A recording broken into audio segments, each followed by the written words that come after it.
Okay, good morning everyone. Today is September 2. September 2, 2023. Welcome to your masterclass in marriage and family relationship. So, today is our final class. Nakakatuwa dahil nakakailang meeting na tayo.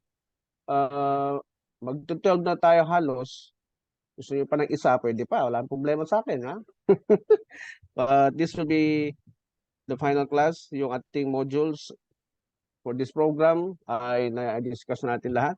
And we hope and believe na naintindihan nyo na lahat ang tungkol sa relasyon, sa marriage, at sa family. Dahil if you will really analyze it, it's a all-covered system. Kumbaga, lahat ng sistema ay put in place by the designer of marriage, ano man maging problema ng mag-asawa. They were all put in place. It's a systems place given by the designer of marriage. At kasama na doon yung pagiging cultivator ng husband, yung pagiging provider ng husband, yung source of everything na kailangan ng family, na siyang pinalitan ng mundo, yung concept na yan. Monitor ko. Ay, sino yun? Sino po yung I-guhit na. Pwedeng pa-mute po muna.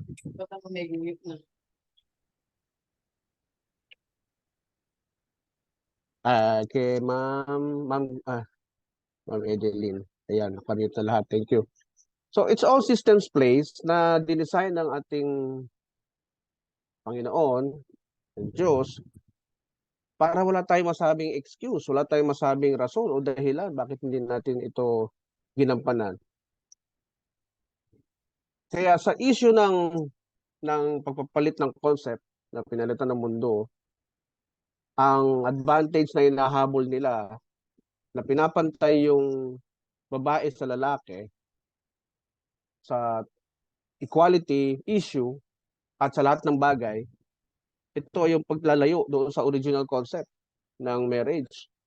Kasi wala naman talaga magiging subordinate or insubordination sa dalawang nilalang na nag-asawa. Dahil pag nag-isang katawan na lang sila, isa lang halos yung titingnan natin. Walang subordinate, walang insubordinate. Both of them should submit to each other. Hindi lang yung babae ang inutusan mag-submit sa lalaki. Isang example ko sa inyo. May Nigerian akong client na nag-asawa ng Muslim na Pilipina, tapos nag-away sila. Yung visa niya dito nakakonect doon sa Muslim na Pilipina. So because of their marriage, nag-grant siya ng permanent residence visa ng immigration natin. Then nag-away. Kasi merong anak na 5 si babae sa una niyang asawa, pero hindi yun hadlang sa Nigerian para mahalin niya yung Muslim na Pinay. So nagsama sila, doon sila umuwi sa bahay ni Pinay. Maliit lang yung bahay daw. So malaking tao si Nigerian, masikip yung higaan nila, yung paa ni Nigerian, na galing to sa court, sa court proceedings, kinasuhan ng vowsy yung Nigerian eh. So nandun yung detalye, no, sa sa court proceedings, sa transcript. Pag natutulog daw yung Nigerian, umaharang yung paa, laki-laki, tapos instead na iusog nila ng maayos, sinisipa nila. So nagigising yung Nigerian. Ginagawa nila yon halos araw-araw. Hanggang sa nakaramdam ng si Nigerian, sabi niya, masyado niyo akong binabastos dito, you are disrespecting me, you are a trash, sinabi niya gano'n yung babae. Gawin niyo yan uli and I will hurt you, binantaan niya ng gano'n, ano salita. Kaya nung sunod-sunod na yung nangyayaring problema sa kanilang dalawa, argument, sabi nung Nigerian, hindi naman daw niya sinasaktan talaga physically. Words lang, words. So based on that, Naghiwalay na, nakita na nung Muslim Pinay na may iba na siyang babae, yung kasama niya na sa work, sa call center. So, kinasuhan siya ng VAUSI. So, tumakbo sa office namin, tinulungan namin. At doon sa takbo ng kaso, lumabas lahat yung totoo. Pero, dinideny pa rin ng Nigeria. Hindi ko ginagawa yan, never kong ginawa yan. Eh, sabi ko, yung anak kasi tumistigo eh. Eh no, sabi ng anak ko, sinabihan mo daw yung nanay niya, you are a trash, minura mo, tapos sinabihan mo na kung ano-ano salita. So, tumakbo ang kaso, dahil Muslim din si Nigeria, pinakasalan niya yung pangalawang Pilipina, so kinasal namin, narehistro, lumabas yung desisyon, convicted siya ng 6 years a few months ago. Then, usap kami, hindi siya mapalagay. Gusto niya magstay sa Pilipinas eh, ayaw niya umuwi eh. Although may kaya to sa Nigerian, he is a musician. So, umuwi siya ng bahay doon na sa bago niya asawa. Yung bago niya asawa, stress na stress, no? Dahil sa kaso na yan.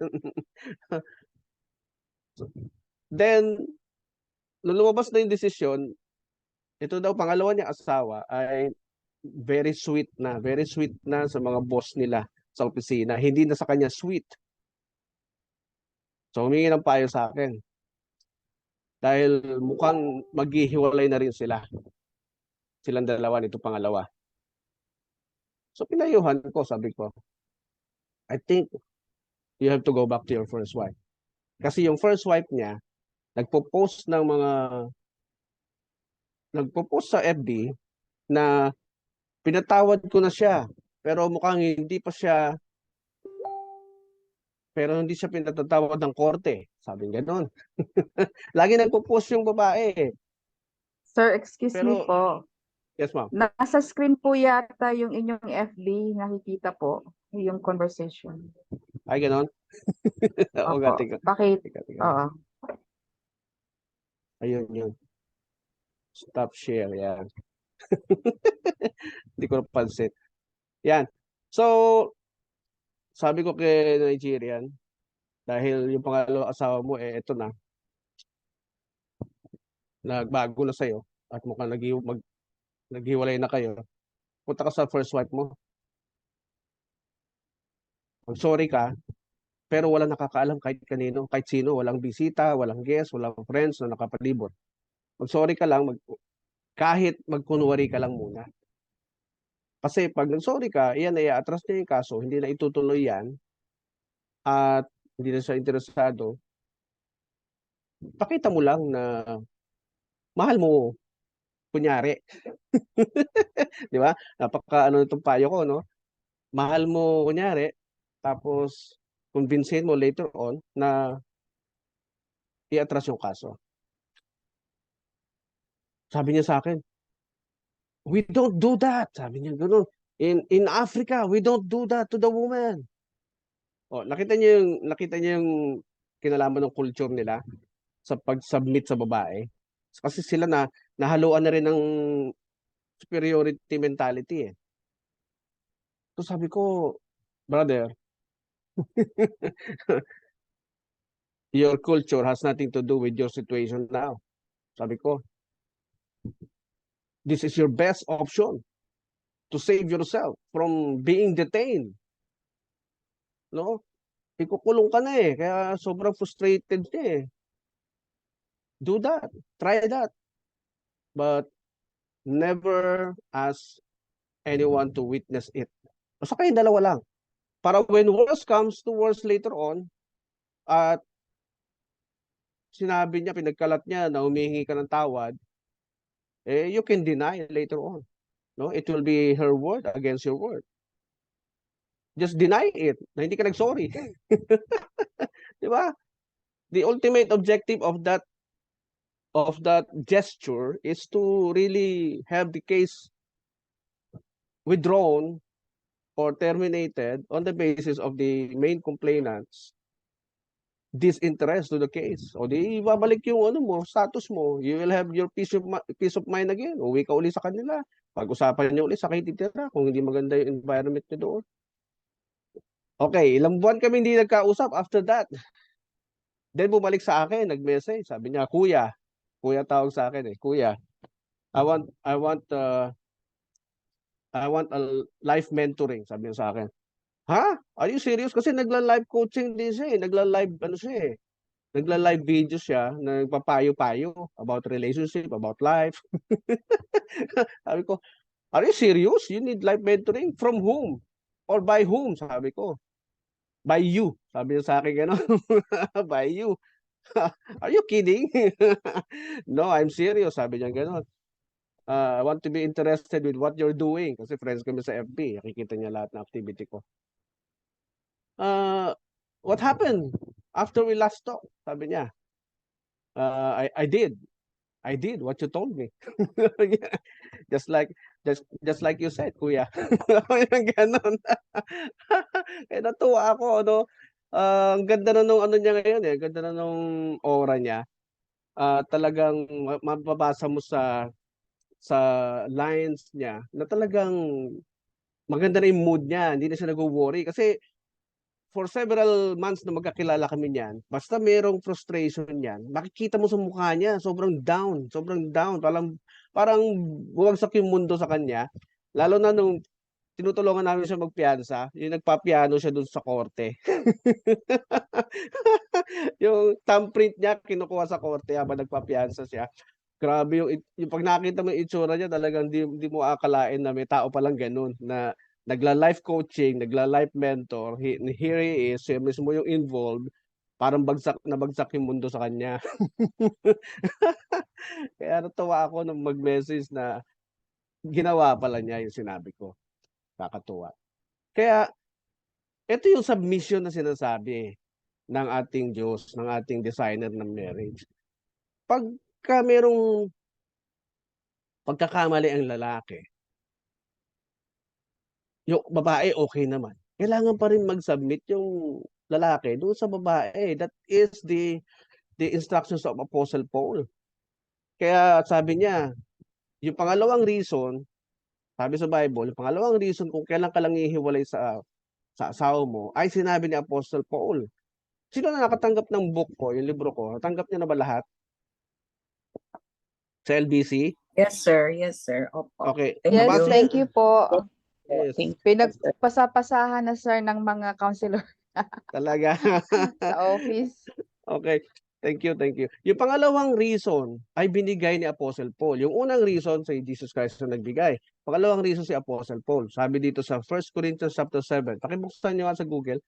1 Corinthians chapter 7, 10 to 15.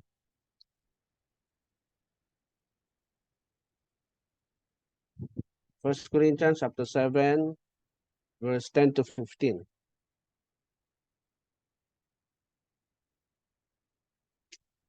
Nakuha niyo na?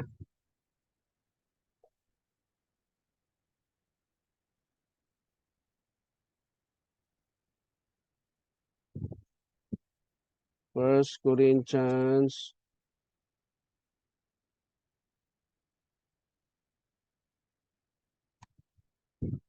7, 10 to 15.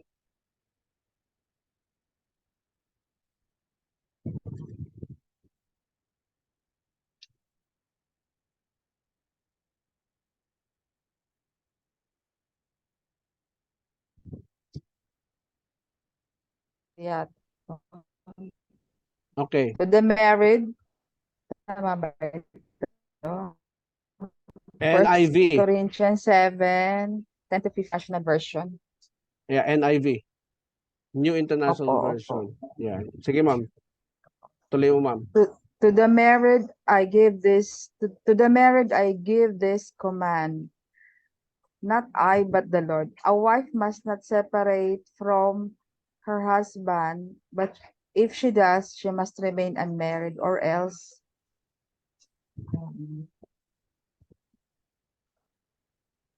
Sige, ma'am. Tuloy mo. yun mo ba yun? Verse 11 na tayo. But if she does, Hindi na po po. Wala na siya rito. Sunod. Sige. Miss Gloribel, nababasa mo? Verse 10? Hindi.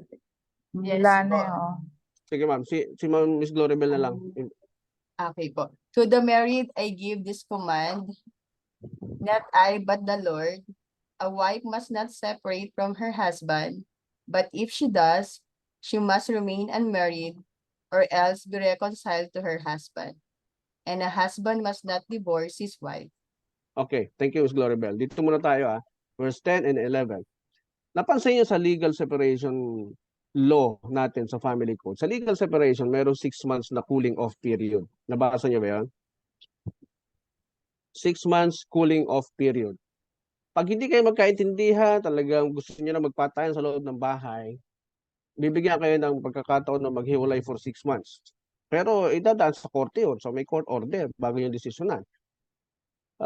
Siyempre, kung wala ka naman pera, kukuha kang lawyer, magkakaso pa kayo bago nyo makuha yung 6 months separation cooling off period na yan.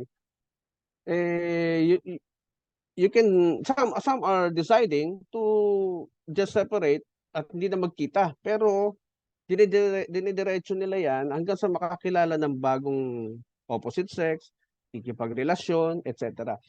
Dito pa lang, may violation na ang tao kapag nag-entertain na siya ng another human being, ng opposite sex, pag nag-entertain na siya. Kasi lalabas talaga dyan, adultery na eh. Adultery na yung committed, violation na doon sa sinabi ni Jesus Christ. Diba? Nakipagkasundo ka uli ng blood to blood eh. Ganun kahalaga ang blood sa Diyos. Blood to blood na yan, that's another covenant. So, mahihirapan ka nang bumalik talaga sa una mong asawa kasi yung natural reaction mo, hindi mo na makokontrol. Ano yung natural reaction mo? Hindi mo alam kung paano ka maninimbang, hindi mo alam kung sino masasamahan mo, sino ba, gulong-gulo ka na yan. Magugulo na talaga utak mo niyan kasi na-involve na yung blood. Yun ang effects niya na hindi naintindihan ng mga sumisira ng pangako. Kaya ano nangyayari dahil doon sa pangalawa, nakabuo na siya ng bagong pamilya, may mga anak na, paano mo patatalikuran yun? Diba? Kailangan mo mamili ng isa. Kaya other people, other husbands, dahil may option na binigay ang mga Muslim brothers natin, o magko-convert sa Muslim, para maging katanggap-tanggap sa society, yung presence niya, having 2 wives, no? Na pwede siyang umuwi sa dalawang bahay. Having 2 wives. Yun ang binigay na convenience or sagot ng Muslim religion sa mga ganitong sitwasyon. Again, wala yun sa Bible. Wala dito yan sa mga words of Jesus Christ. Now, pagdating dito kay Apostle Paul, sabi niya, if she does, pumatol sa ibang lalaki, she must, if she does, kung humiwalay siya sa kanyang husband, siguro hindi niya nakaya, she must remain unmarried. Bawal makipagrelasyon. Kaya pinapayuhan ko yung mga kliyente namin pag kami ganitong problema na nakikita pa namin na pwede pang ayusin, magtiis, wag kang magpapaligaw, wag kang mag-entertain ng suitors, wag kang makikipag-date. Yun ang pinapayo namin. Kagaya ng isang nanay sa San Pedro na bagong panganak lang, 4 months old pa lang yung baby, talagang magulo na yung kanilang pagsasama, hanggang sa pinalayas niya yung husband kasi bahay nila yon ng parents niya. Sabi ko sa babae, do not entertain suitors. Wait for your husband na bumalik sa katinuan at maiayos niya ang kanyang sarili. Kaya yun naman talaga kasi ang sabi dito. Or else, be reconciled to her husband. And a husband must not divorce his wife. Hindi po pwedeng iwanan talaga. Okay? Number 12, verse 12. Ma'am Gloribel, tuloy mo. To the rest I say this, I, not the Lord, if any brother has a wife who is not a believer, and she is willing to live with him, he must not divorce her. And if a woman has a husband who is not a believer, and he is willing to live with her, she must not divorce him. For the unbelieving husband has been sanctified through his wife, and unbelieving wife has been sanctified through her believing husband. Otherwise, your children will be unclean, but as it is, they are holy. Okay. To the rest, I say this, not I, not the Lord. Sabi niya, sa kanya to. Kung mayroong kapatid or brother na may asawa pero hindi naniniwala, believer na to, believer in God. And she is willing to live with him. Willing naman daw sumama yung babae sa kanya kahit di naniniwala sa Diyos. He must not divorce her. Wag daw hihiwalayan yung babae. Kapag naman yung woman has a husband who is not a believer, kung baligtad naman daw sitwasyon, yung husband naman hindi naniniwala sa Diyos, pero yung babae naniniwala sa Diyos, and he is willing to live with her, willing yung lalaki na mabuhay kasama siya, she must not divorce him. Intindihan nyo? Yan din yung instruction ni Paul sa mga babae. Kahit na hindi naniniwala sa Diyos, yung asawa mo, yung lalaki, huwag mong ihiwalayan. Bakit? For the unbelieving husband has been sanctified through his wife. Ibig sabihin, yung paniniwala mo ay pwede mong dahan-dahang maituro sa husband mo, dahan-dahan mong ma-influence ang husband mo sa paniniwala mo sa Diyos. Okay? Has been sanctified through his wife.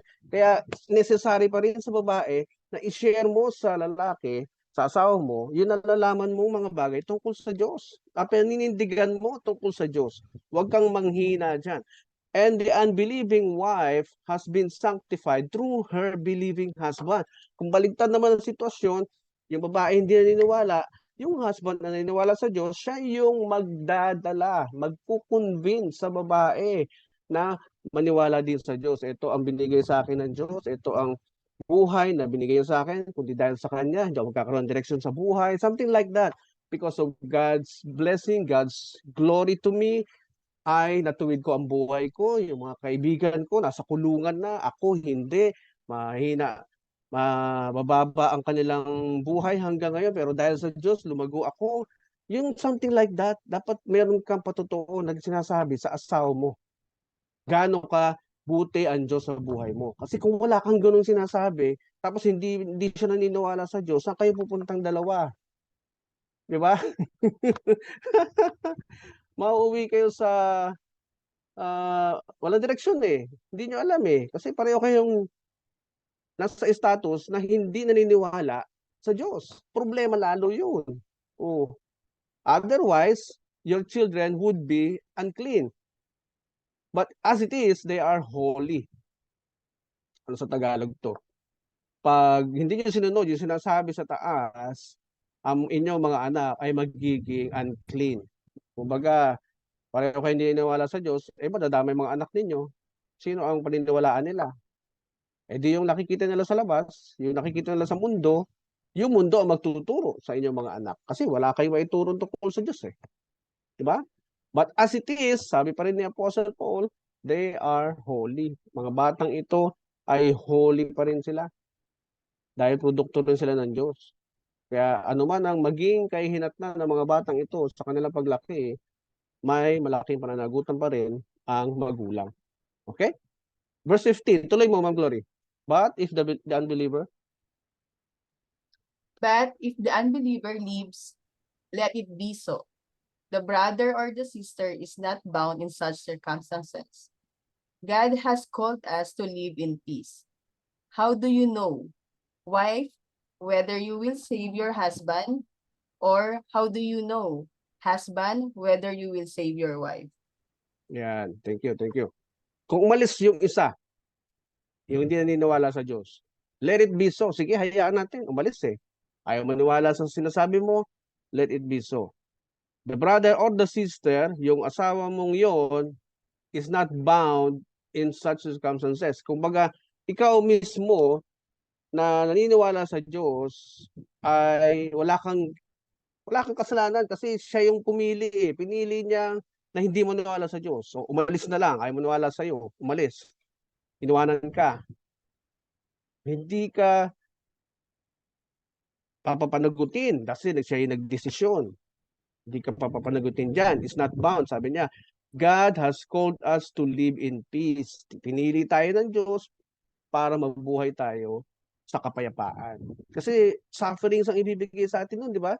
Yung bang may asawa ka na hindi ka pinaniniwalaan, hindi ka nirespeto, hindi mo maramdamang mahal ka, hindi mo maramdamang na may asawa ka, Lahat yun magbibigay sa atin ng sufferings, emotional, mental sufferings. Di tayo makakatulog.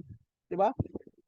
How do you know, wife, whether you will save your husband? Paano mo malalaman daw, babae, sawang babae, kung masisave mo ang husband mo? Or how do you know, husband, kung masisave mo ang wife mo? Sabi niya dito sa 17, tuloy mo, Ma'am Gloribel. Nevertheless, Nevertheless, each person should live as a believer in whatever situation the Lord has assigned to them, just as God has called them. yeah, This thank is you. the Thank you. Okay na, Miss Gloribel.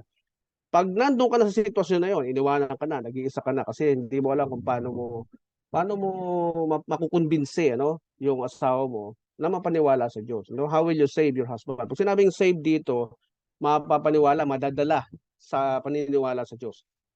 Paano mo nga naman malalaman? Di ba? Kasi siya yung magdidesisyon nyo at the end. Makikita mo yan sa kanyang mga kilos kung nagre-respond siya sa pag sinabi mo sa kanya, kaya mo yan, naniniwala ko sa iyo, kaya kita pinakasalan eh. Maniwala ka sa sarili mo dahil bigay ng Diyos sa iyo yan at magagawa mo yan. Ituloy mo yung binabalak mong negosyo. Ituloy mo yan. So, suportahan kita. Kung ganun kayo mag-usap sa bahay, ay nako, ewan ko kung maghiwalay pa kayo.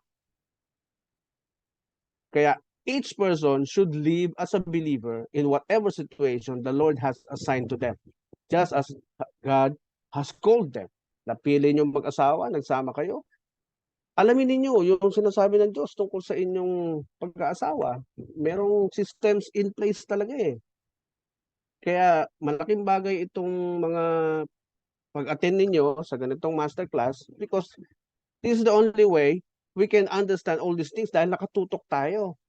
Instead of mag-aaral lang tayo in our own pace, baka may distractions, unless didisiplinahin mo talaga sarili mo eh. Yung hindi ka makakadinig na may ingay, tututok ka talaga sa pag-aaral, sa pag-analyze, maintindihan mo lahat ng bagay na ito, yung sistemang put in place ng Diyos. Di ba? Hindi daw tayo hahayaan ng Diyos na magdusa. Ito ang sinasabi halos ni Apostle Paul na siyang in-explain ko sa last part ng aking book sa page 246. Ayan, sa page 246 sa aking libro. Balikan nyo lang yan.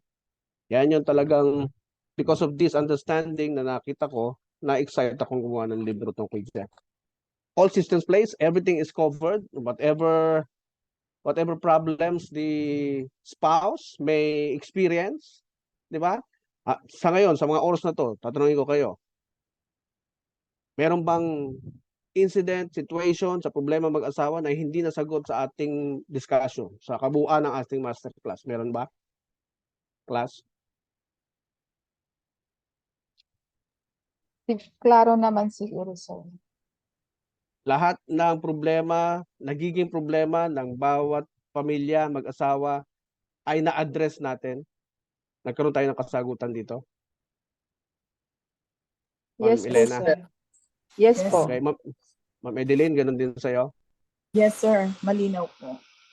Ma'am Christine, ganun din sa'yo. Yes po, sir. Ma'am Angie, ganun din ba sa'yo? Yes, sir. Ayun. Ma'am Gloribel, Yes po, sir. thank you. Ma'am Annie, welcome. Yes, sir. Nakat lang po Covered. pero okay na po ngayon. Good Yes. morning po.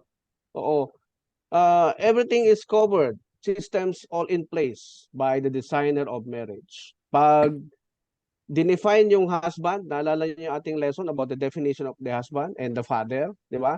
Provider, sustainer, tiller, cultivator, everything. Because the Yes po. marriage starts from the male.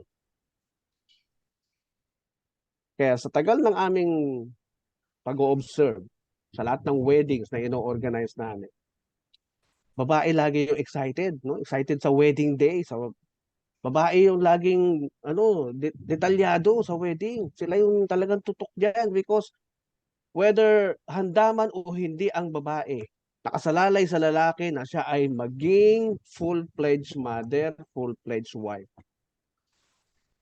Nakasalalay sa lalaki yan. Yeah.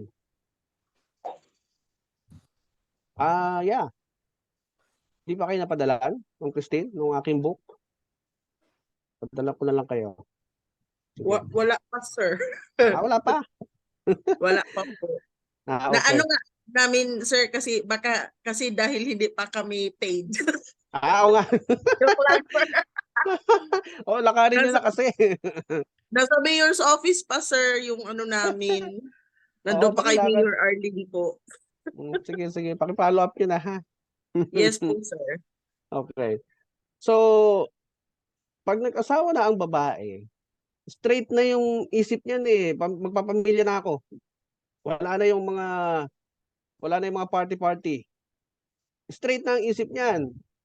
Basta pinalaki ng maayos ng magulang, ha? May kondisyon ako nakikitang ganun eh. Tama ba ako, ladies? Pag nag-asawa ang babae, straight na ang isip, Yes, sir. magiging nanay na ako, magiging asawa na ako. Yes. Depende rin sir sa motivation kung nag-asawa siya is ready talaga siya, hinog na. Pero Hinog na. if talagang pag hindi pa po at especially yung mga minor na ka-18 pa lang. Yeah. Basta yung pinalaki ng tama. No? Yes. Pinalaki yung tama, tapos yung katawan, yung physical niyang katawan, nasa tamang panahon na rin, hinog na, pwede na magbuntis, at nasa tamang pag-iisip na, nakagraduate na lang ng college, at gusto na magpamilya, parang ito na yung next level na tatahakin ko, pamilya, because graduate na ako, whatever. Pag yan pumasok sa pag-aasawa, nakita namin, naobserbahan namin. Siguro, kaya dami na obserbahan to dahil may pera itong mga taong to, naghahanda ng bonggang wedding, nakapag-aral na, nakapagtrabaho na, nakaipon na, no? Sila itong mga taong to na basis ng aming observation. Basis ng aming observation. Talagang yung mind nila naka-focus doon sa wedding, sa detalye, etc. Yung lalaki naman, patingin-tingin lang yan, ano? Nonood lang. Paglalapit na yung bride sa harapan, iiyak-iyak, no? So, ay ba, Ma'am G? Iiyak pagdating sa altar. Tapos kikis sa parents, magulang, ayan. Basta ang majority na nakita namin, yung conclusion na nabuo sa amin, babae ay umaasa sa lalaki na anuman yung hindi niya natapos, hindi man goal na hindi na complete, mga bagay na unfinished, no? Unfinished business sa babae ay nakasalalay sa lalaki para i-provide niya yung sa babae. Ano yung unfinished business? Yung goal ni babae. Halimbawa, gusto pa niyang mag-aral, gusto pa niyang magtapos ng masteral or doctorate, or gusto pa niyang magturo, whatever. Yan ay nakasalalay sa lalaki. Kaya pag wala siyang finances, wala siyang pera, panggastos para pag-aralin sarili niya, the woman will get frustrated. Magtatrabaho on her own. Kasi hindi nagbo-volunteer yung husband na bayaran yung tuition niya or pag-aralin siya uli kahit na sinabi na niya, no? Hindi nagkukusa si husband na ito pang aral mo, sige tuloy mo yan, gusto mo, mag-aral ka. So, pag hindi nangyari yan, yung expectation ng babae na hayaan siya mag-grow, hayaan siya uling matupad yung unfinished business niya, pag hindi yan nangyari, the woman will get frustrated. Magsosolo yan, magtatrabaho on her own, mag-iipon on her own, at itutuloy niya pa rin yung gusto niya on her own. So, dito na magsisimula mag-malfunction ang pagsasama. Anong mangyayaring malfunctioning? The husband will feel na, parang hindi desisyon ka na mag-isa. Ano yan? Bakit pumapasok ka mag-isa nang hindi ko alam? Ha? O nag-enroll ka mag-isa nang hindi ko alam? Bakit mo ginagawa yung mga bagay na yan na sarili mo lang ang desisyon? Ba't ikaw lang hindi diskarte? Diyan na magsisimula ang kanilang misunderstanding. Yung arguments nila. Bakit? Because the marriage design ay hindi natutupad, hindi na nangyayari. Naintindihan niyo? Intindihan niyo po? Yes po, yes po. Sir. Yun.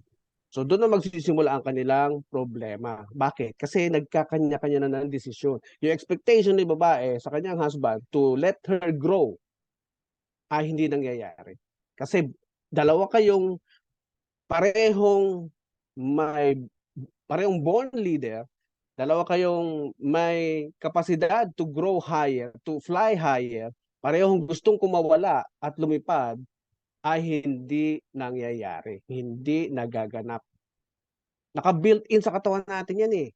That we are born leader and we'd like to fly high, we want to fly high or higher. Gusto natin matupad yung magandang buhay na naka-implant, naka-template sa ating pagkatao. Kasi nga yun ang sinabi ng Diyos eh. Jeremiah eh. Na I have no plans of hurting you. Nabasa niyo na ba yun? Naalala niyo kung anong version? Jeremiah. From the day you were born. Who knows that? I have no plans. I have no Plans to prosper and Oh, to plans to grow. prosper. Yan. And to Anong, grow. ano yan? Kalimutan ko rin yun, sir. Pero yes, Jere- Jeremiah po yun. Plans Jeremiah yun. To for, prosper oo. you, not to hurt you. 21:11. Yes. 29:11. Puntahan nyo. 9:11. Jeremiah. For I know 29:11. the plans I have for you, declares the Yes. Lord. Yeah. Plans to prosper you and not to harm you, to give you a future and a hope. For I know the plans I have for you, declares the Yeah. Lord. Yan ang basihan, yan ang totoong dahilan kung bakit tayo nakakaramdam lagi na gusto natin lagi ng magandang buhay. Yan ang reason because nakatanim yan sa ating pagkatao. Nakatemplate yan sa ating body system. Kaya tayo nagdi-desire lagi ng peaceful life, prosperous environment, magandang tanawin, nagtatakbuhan mga bata, masaya, nagkakainan sama-sama, naghahabulan sa beach. Di ba nai-imagine nyo palagi yan? Ha? Pag hindi nangyayari sa yan, hindi ka normal na tao. Nangyayari sa inyo yan? Tama? Nararanasan nyo? Nararamdaman nyo? Tama, mali? Yes, tama po, sir. Yes. Oo. Di ba? We desire a good life. Kaya nga pag hindi good yung life natin, nagmamalfunction na tayo eh. Hindi na tayo matahimik, hindi tayo makatulog. Nagiging abnormal yung ating body system. Because we are not living the right life na dinesign ng Diyos sa atin, sa ating katawan. Kaya magmamalfunction at magmamalfunction talaga ang isang aparato. Tayo yun. Aparato din tayo. Aparato na hindi natutupad ang design. Di ba? Ang isang refrigerator, ang purpose niyan ay para magpalamig at magpatagal ng pagkain. Subukan mong magpasok ng maiinit na bagay dyan sa refrigerator mo. Ewan ko kung di mag-malfunction yan. Di ba? Parang ganun. That principle, use the product according to how it is designed. Sa marriage, use the marriage according to how the marriage was designed.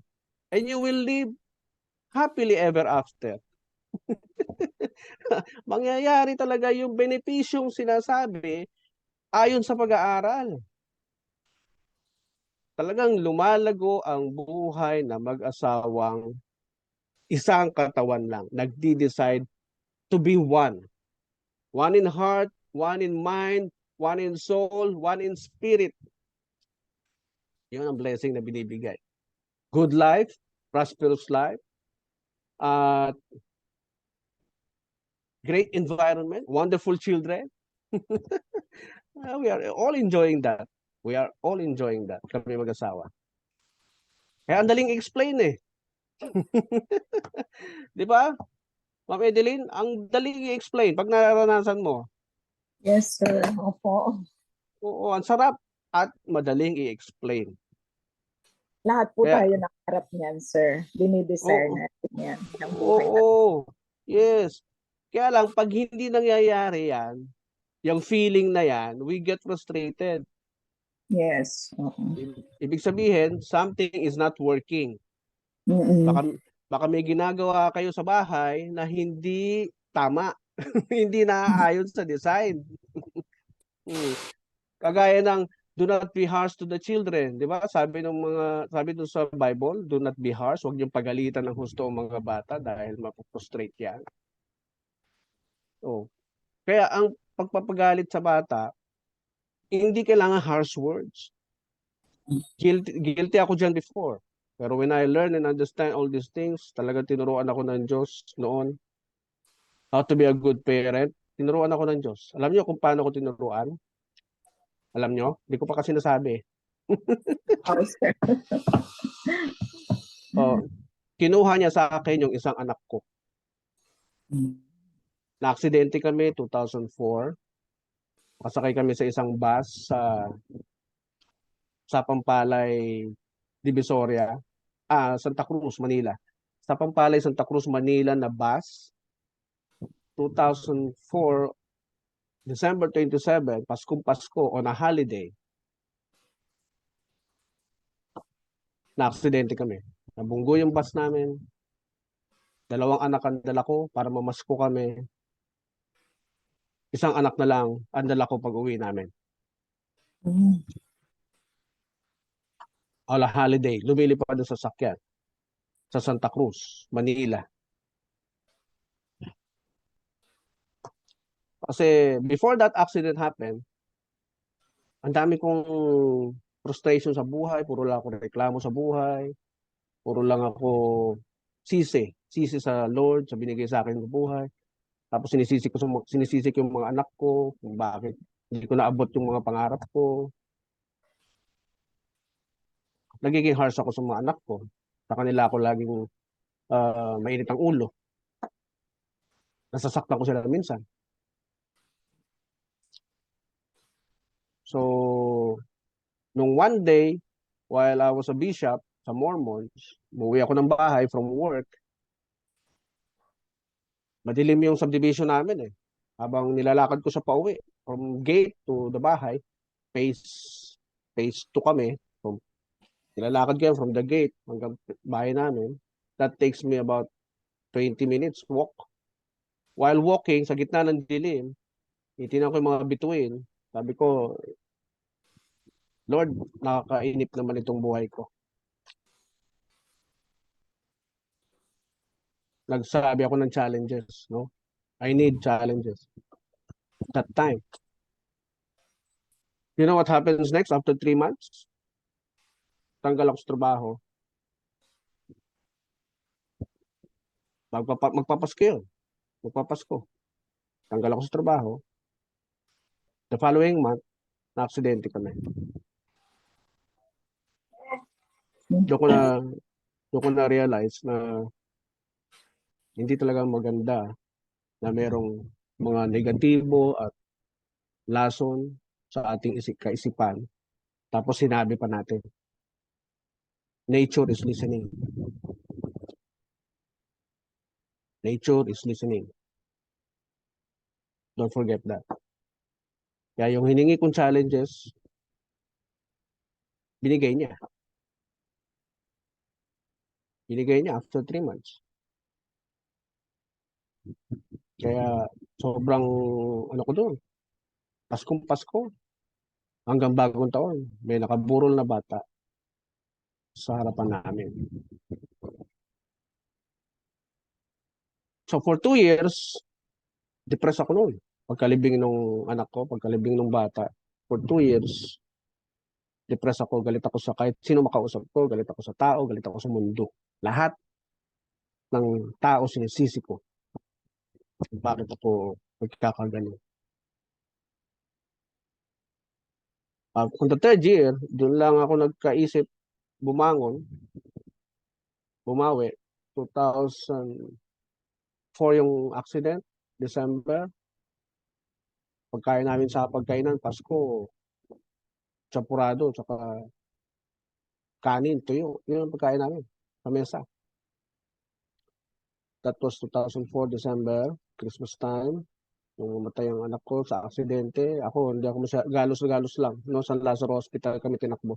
Galos-galos lang ang inabot ko. Yung isang anak ko pa, yung kasama namin that day, makahawak mabuti.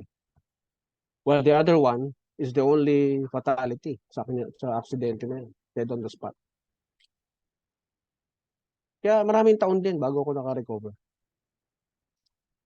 When I started to change my mind, when I started to put my mind in the right mentality, straight to God, hinanap ko yung gusto niya. Hinanap ko yung plano niya sa akin.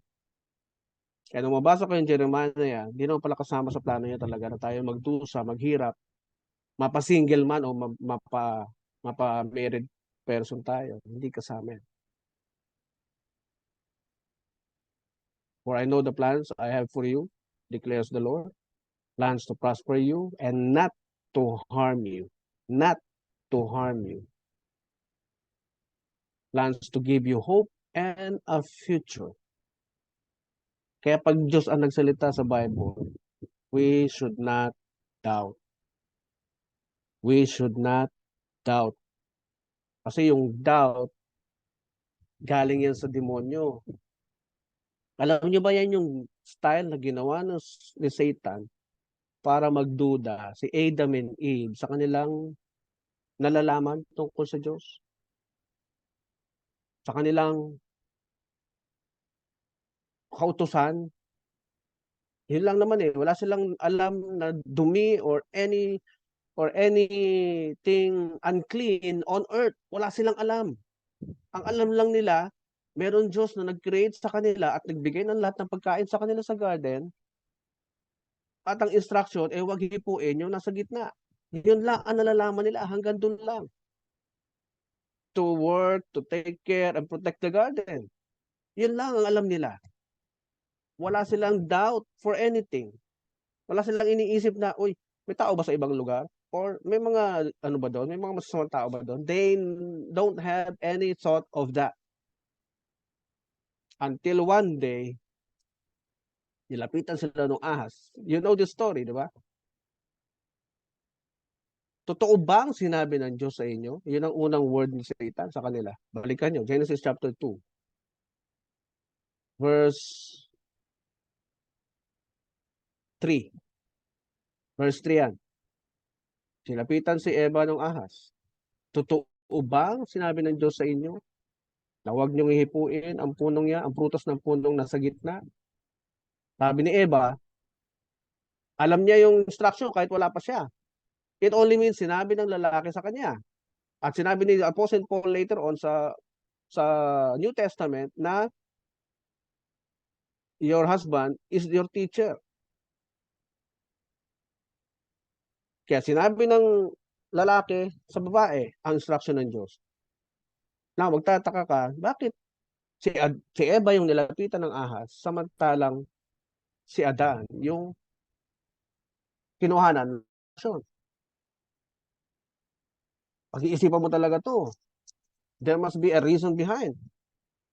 Dahil alam ni Satan na ang babae ay emotionally created. Emotionally created ang mga babae. Kaya may tendency ang babae maging maingay because they will always say what they feel. Kaya pag frustrated yan, maingay yan. Talagang ilalabas nila bawat nararamdaman nila. Kaya yung lalaki, pag hindi naintindihan yung design ng babae, sasabihin ng lalaki, hindi kita maintindihan ang gulo-gulo mo. Kasi pag nagmamalfunction na ang babae, puro pangit yung lalabas sa bibig niya. Kasi yun na nararamdaman niya eh. Hindi siya natutuwa eh. Kaya hindi pwedeng malungkot talaga ang babae sa marriage.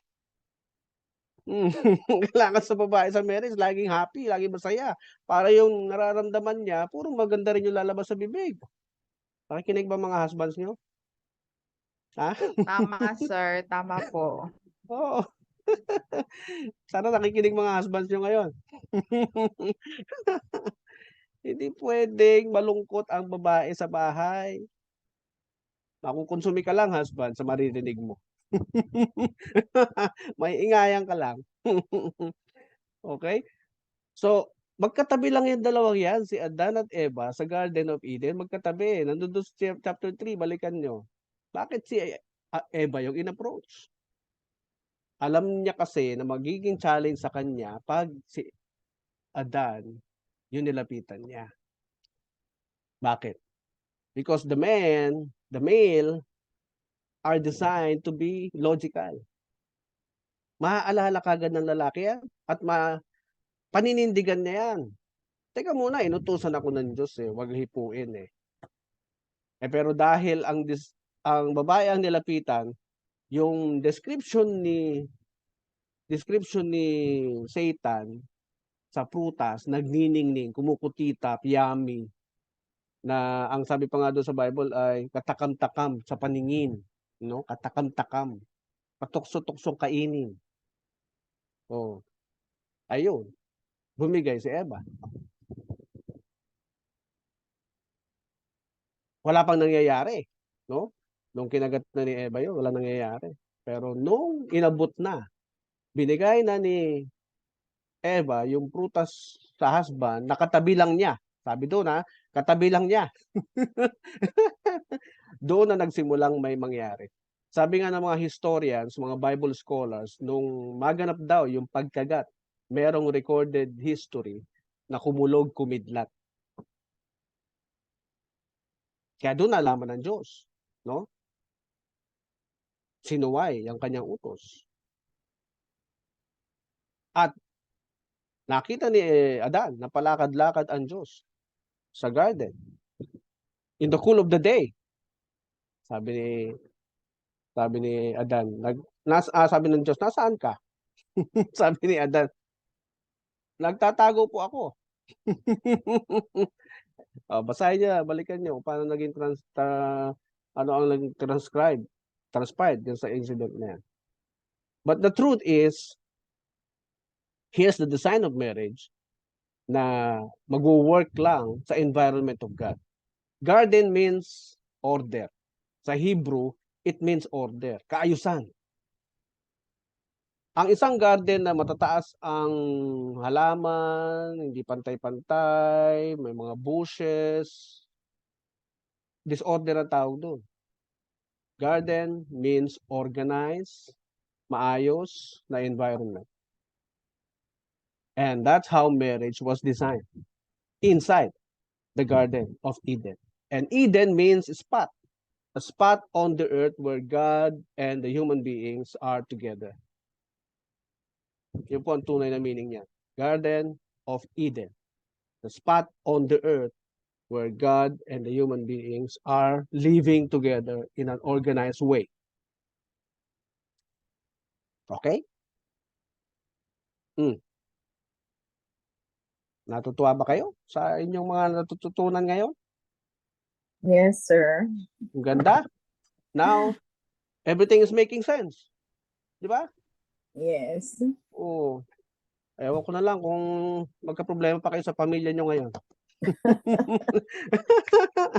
Now everything is making sense. So, these principles na pinag-uusapan natin ay napakahalaga, importante, valuable na ma-share natin sa lahat ng inyong komunidad, sa inyong barangay, sa inyong mga pre-marriage counseling. Dahil sa edukasyon, nagsisimula ang lahat. Sa knowledge, sa tamang knowledge, yan lahat nagsisimula para umayos ang ating buhay. I think naibuhos ko na lahat, no? Pero napakasarap ituro nito. Halos hindi ako nauubusan ng sinasabi. Napansin nyo? Opo. Diba? Laging may bago, di ba? Oh. Inspiration din yan. Inspiration. Before I start our class, nagdarasal ako. Not my will, but thy will be done. Yung turo ninyo, I am just your mouthpiece. Kaya may mga bagay ako nasasabi minsan na hindi ko napag-aralan eh. Nagugulat na lang ako eh. Oh. Basta nabasa ko lang ito. Yung explanation sa Diyos na nanggagaling. Kaya nagugulat ako. Nung magsimula akong gawin to, lalo na nung pandemic, nung magsimula akong mag-program sa Leader News Philippines, yung Papa Angelo The Life Mentor Show. Nagugulat ako. Sa mga lumalabas. Pagka-inspired ka ng Diyos, ay nako, ewan ko. Kahit ikaw, gugulat ka. Nasasabi mo mga bagay na hindi mo naintindihan before, pero bigla mong naintindihan nung ini-explain mo na. Try nyo. Ma'am Edeline. Wisdom from God, yes, sir. Yeah, iba talaga, grabe. Iba. Talagang nung tinuwid ko yung buhay ko, talagang free flowing, no? Free flowing, unlimited yung wisdom. Oo, parang kape na unlimited. Free flowing. Oh, break muna tayo 5 minutes. Ma'am Elena, before we go to your report. Yes po, sige sir. I-screen share ko. Gusto mo nang ituloy ngayon? Hindi, sige, i-try ko lang po muna, okay Sige, lang. sige. Pero ma'am, Sige. after 5 minutes, sandali. Sige, break muna tayo class. CR break. Naka-disabled po eh. Sige, ma'am. CR break Para or water break. Pwede ka na mag-share, ma'am. Hindi na.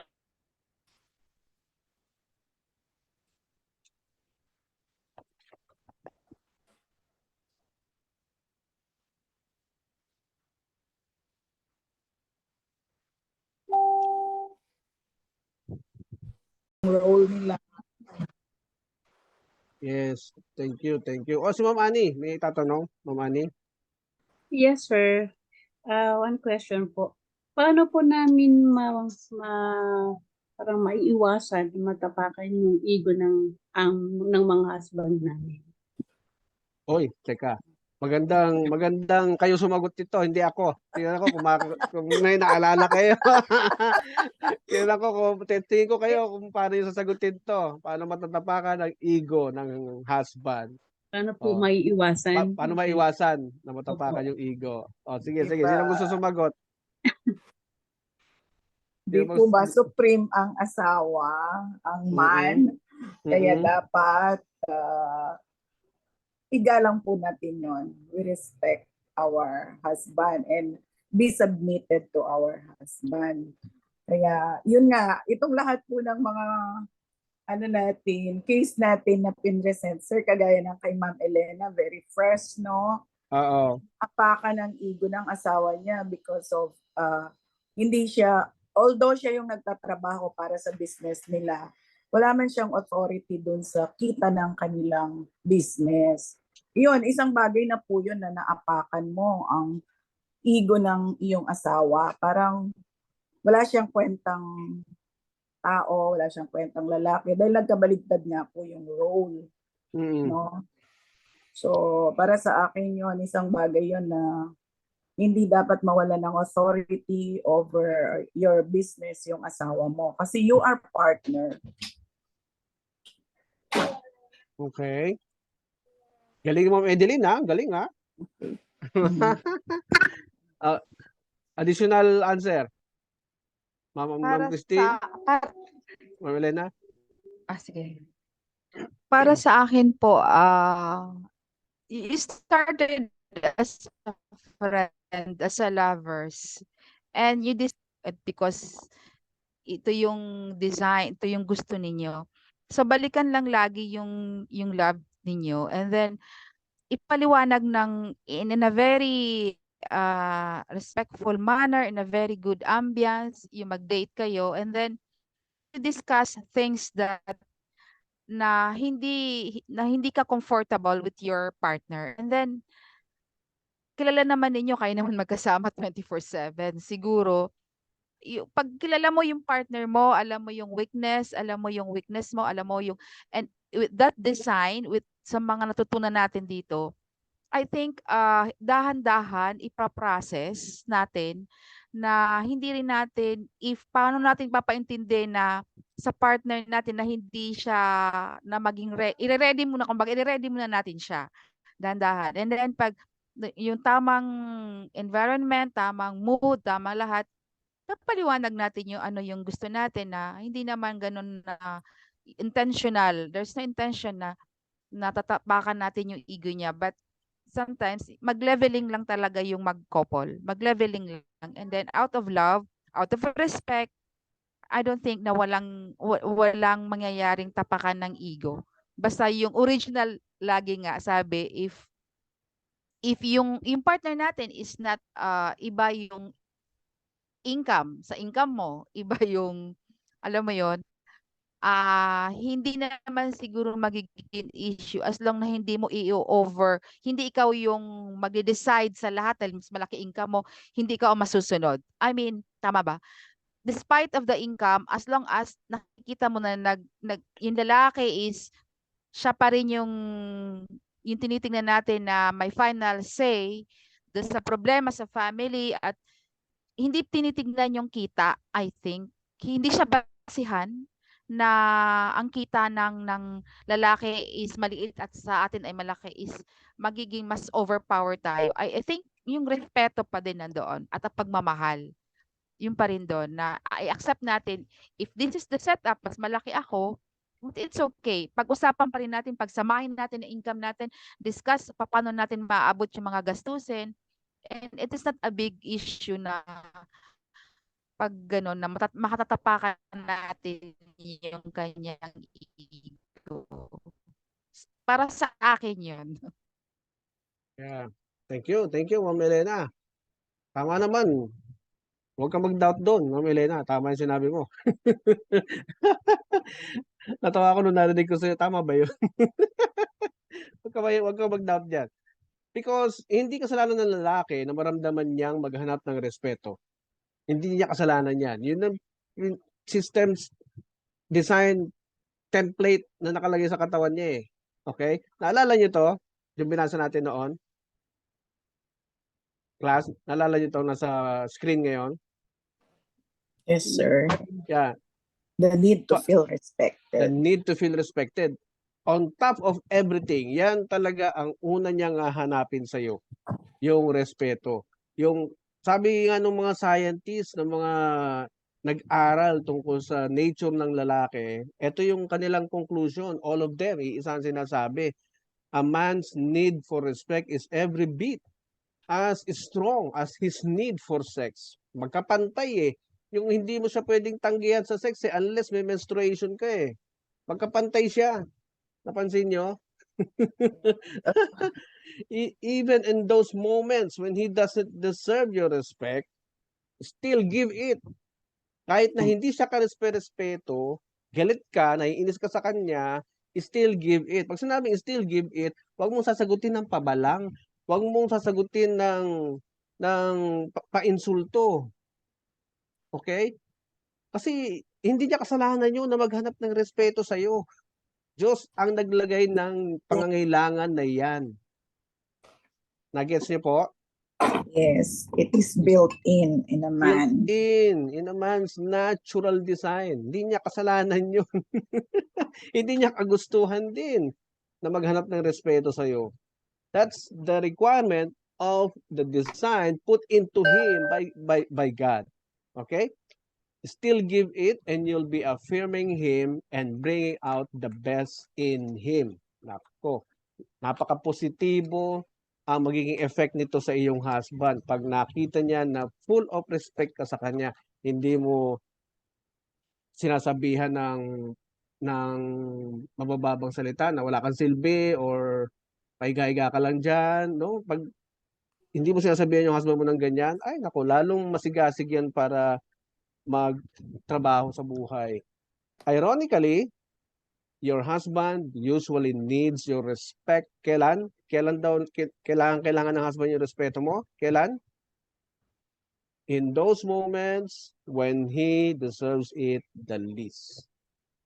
Nagets niyo yan sa Tagalog? Kailangan niya yung respeto sa mga panahon na hindi siya ka-respeto. Okay? Nagets niyo po? Ang hirap, di ba? Para sa mahirap gawin pag galit ka. Pero ang payo talaga ng mga eksperto dahil pinag-aralan na nila, still give it. Kahit na gustong-gusto mo makipagsigawan, makipagbulyawan, tatahimik ka lang talaga. Challenge, sir. Masyado yun. Oo. Masusubok talaga ang pasensya mo. Mga wives, masusubok talaga. You don't violate God's commandments because this is Oh, God's yes. commandment. Commandment. Love Commandment the yan. unlovable. Yeah. Hindi siya recommendation, hindi siya suggestion na pwede kang pumili na wag gawin. Di ba? Oh, yung pag Commandments. yes, yung pagtapak sa ego, that's a form of disrespect. Di ba? Yes. Yes, sir. Ano yung isang example na tatapakan ego niya? Mas malaki kita ko sa iyo eh. Mm-mm. Yun, di ba? Ang nagtatrabaho. Oo. Houseband lang kita. Oo. O pag bumili ka ng mga bagay na hindi niya alam kahit sarili mong pera, ikagagalit pa rin niya.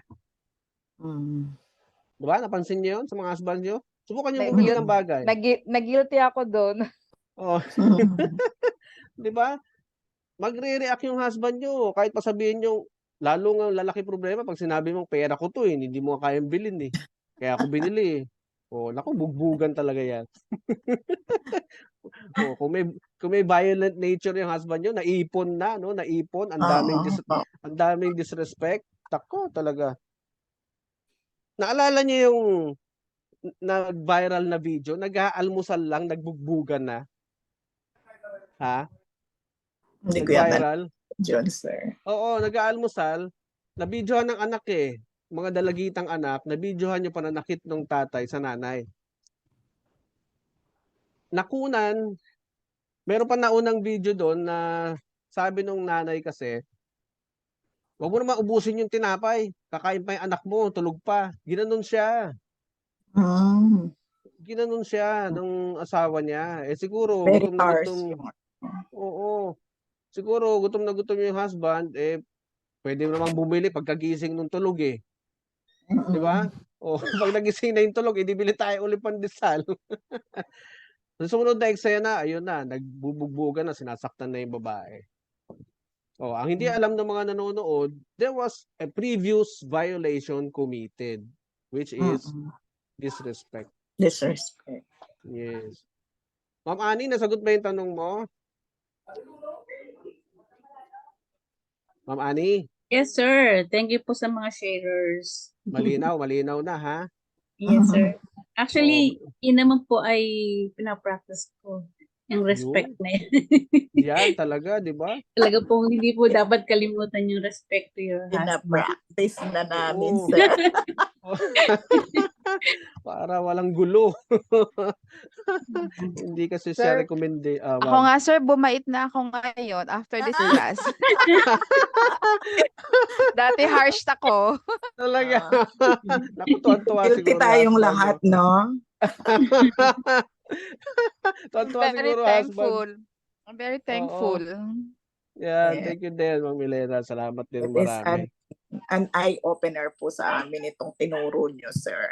Oo, hindi naman tinuturo sa college, kahit dun sa social welfare na Hindi, course. yes, wala po. Ito Wala lang, yan sa ito lang social sa eh. iyo. Oo, kaya dapat maidagdag to sa sa subject nila eh, sa social welfare course eh. Para Yun po pagpasok pala mo. dapat ang recommendation natin, sir, na maidagdag sa Oo, subject or sa sa course subject. na social Oo, work. dun sa course na yun mismo. Kaya susulatan ko rin yung mga school, tinan natin kung At sino saka, kakagat. sir, bilang wife po, parang we should, parang kung may sasabihin ba tayo sa husband natin, i-process muna natin yung in a nice way po ba. Yes. Minsan offensive siya, Mm. pero if you tell it in a nice way, so hindi po siya masasaktan. Oo. Wag harsh. Wag harsh. Alam mo kung paano sabihin in a nice way, Ma'am Ani? Oo, yung may halong lambing, yung ididikit mo katawan mo sa kanya. Oo. Ididikit mo yung katawan mo sa kanya. Alam mo, darling, gusto ko na mabili to noon pa. Binili ko na muna para pag may pera ka, bayaran mo na lang. O, di ba? Tama po yan. Tama. Oo, di ba? Naku, yung husband excited yan palitan. Babayaran ka talaga kasi napakalambing ng pagkakasabi mo. Oo. Di ba? Tama. Binili ko na muna kasi kailangan ko na eh, ha? Oh, tapos may halong kiss pa. Oh, pa-kiss muna diyan. Alam ko naman babayaran mo uli ito eh. Oh, kiss nga. Ewan ko na lang kung hindi bayaran ng husband mo 'yan. Oh, merong paraan talaga for everything. Okay? Ma'am Edeline? Yes, sir. Yes, Mm. sir. So it's lunchtime na. Nako, let's call it a day.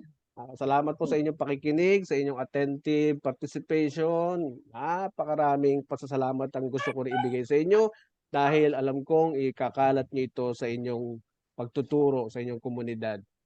Yan. Thank you, sir. Thank you very much po. Yan, yan. God bless. I hope and Thank pray. you. Thank you. You are more confident now in teaching that. Yes. Ma'am Christine, any feedback sa ating class? For today, sir, very informative po siya.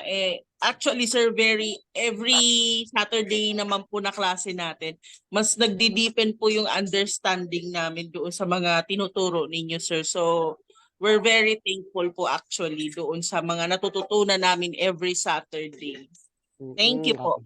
You're welcome. Kaka-excite, di ba? No. Mm. Ma'am Gloribel. Ikaw naman, ma'am. Sir, ayun sir, so every session po, every Saturday, mas nare-realize ko po yung lagi niyo sinasabi na from the beginning. So why na kailangan mag-backtrack tayo, i-base natin, i-consider natin yung from the beginning na dinisign po ni Lord para sa marriage. Yes, Na thank nagkaroon you. na po ako ng deeper understanding na why should we go back there. Yes, thank you. Thank you. God bless you sa iyong future undertaking, Miss Gloribel. Thank you po, sir. Yeah. Ma'am Angie, konting feedback, Ma'am Angie. Yes, Tapos picture taking tayo. Ma'am Angie. So kailangan po sa marriage yung love and respect po sa ating asawa ay hindi nawawala. Po, Yes. sir. Payabungin po natin yan para at saka yung open communication po. Kailangan po yun na po. Yes. How to communicate properly. No, Opo. pag-aralan din. How to communicate properly. Thank you, Ma'am Angie. Yes, sir. Ma'am Annie, kumusta po ang iyong journey? Feedback to our masterclass? Actually, talagang marami kong learning sa ating mga discussion. Especially po kasama ko po ang mga expert na po in terms of sa kanilang field ng work. Kasi ang dami po nilang sharing, especially po si Ma'am Elena, at si Ma'am Edley. Talagang marami pong sharings po silang, marami po ako natututunan sa mga sharings po nila. So marami pong salamat po at ako'y napasali sa masterclass na ito. Yan. Thank you. I hope you become more confident now, in handling marriage and family cases someday. Oh, i-test mo yan by encouraging your colleagues to come to you for counseling. Matitest natin yan dyan. Oh, Ma'am Edeline, final Yes, feedback. sir. Good afternoon po ulit sa lahat bago tayo mag-end. Yeah. Actually, sir, talagang hindi po siguro by accident na nandito kami para matutunan po namin lahat ng itinuro mo. Actually, totoo po yun. Hindi namin natutunan sa college yan, sa school. Yeah. Kaya parang kami yung kauna-unahan po na doon I'm very much thankful. Una sa Panginoon. Pangalawa, kayo ang ginamit niya, no? And actually, sir, by Monday, may po ako, resources speaker po ako sa VAUSI. Ito na, maya apply ko na to para yung VAUSI na ginawa nilang batas na to. Mayroong mga advantages, meron siyang disadvantages now na natutunan namin ang mga ito po sa iyo dito sa marriage and family relationship. Marami, pwede po pala nating maisalba yung mga naghihiwalay na mag-asawa para para po ang mga bata hindi sila yung losing end. Yun Yes. po. Kaya thank you very much, sir. Sa Yes, natutunan. you're welcome. Thank you, Ma'am Edeline din. Thank you. Ma'am Elena. Very thankful first, yes, to God, and then sa LGU for paying my tuition. So, and most especially very thankful po kami sa inyo ni Doktora for sharing your knowledge, additional wisdom sa amin, and rest assured po na lahat na natutunan namin ay sasabuhay, gagamitin sa araw-araw na ginagawa bilang pre-marriage counselor, especially sa mga would-be couple. So para mas maihanda po talaga sila sa panibagong yugto ng buhay na papasukin nila.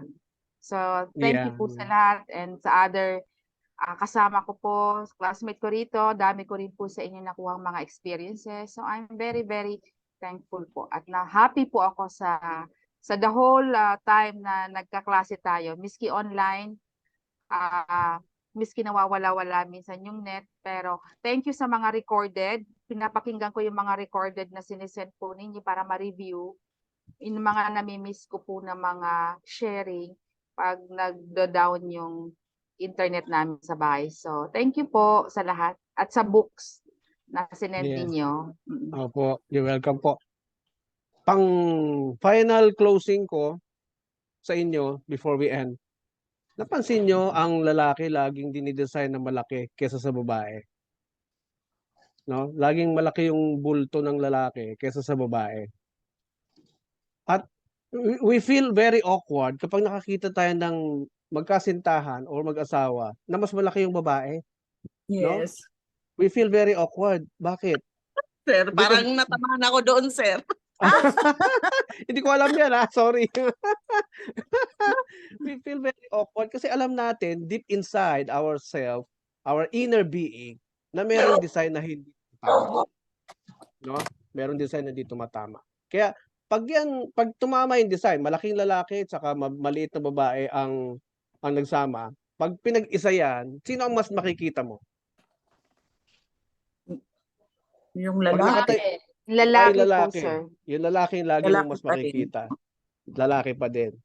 Yan ang talagang design ng marriage according to God's design. So sana dalhin nyo, baunin nyo ang mga lessons natin at gawin natin ito, ispasa natin sa mga susunod na generation. Yan po ang iiwanan natin sa kanila na magandang purpose. Sabi nga ni Albert Einstein, only a life shared for others is a life worth living. Tandaan nyo, Albert Einstein, only a life shared for others is a life worth living. So, bigyan natin yung pagmamalasakit na ito sa ating mga kapwa nag-asawa, yung knowledge na ito na natutunan natin. Picture taking tayo, picture. Okay. Open po video. Okay. Kaway-kaway. Smile.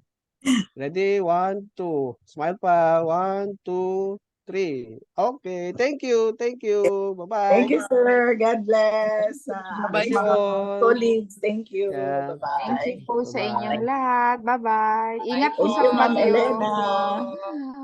See you again. Yes, thank you.